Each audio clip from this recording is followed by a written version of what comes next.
Okay, so now we're going to look at the ray range of motion. But I think it's important to think back to anatomy a little bit to think about what movement you're going to get. So when we talk about the rays, we're talking really about the metatarsal back onto its cuneiform. And it was also can include up until the digits as well. But essentially what we're looking for is that this is our first ray, so number 1, 2, 3, 4, and 5. So if we're looking at the first metatarsal, what you can see is that basically the back of this joint is like what they call a flat joint, like it's a flat shape. But when you look really carefully at the movement that occurs here, if you look at this, I can't move this joint straight up and down. It actually twists a little bit.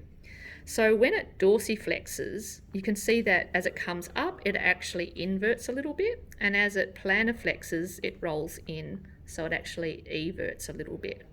So as it dorsiflexes, you can see the twist on it, so it actually twists up, so it's a little bit of inversion, and as it planiflexes, it's a little bit of eversion.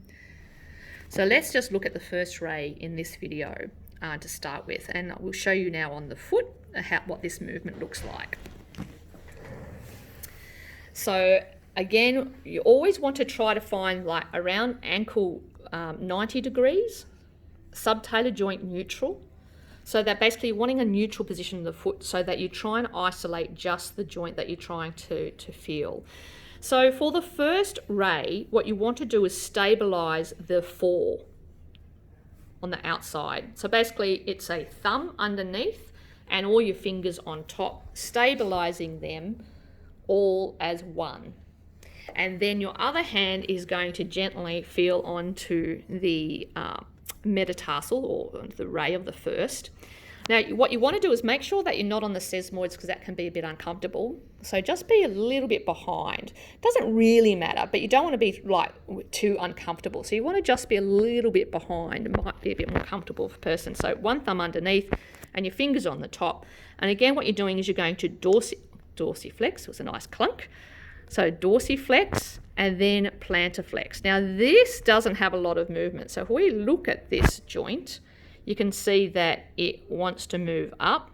And if we look at my fingers, you can sort of say it's 1 finger distance up.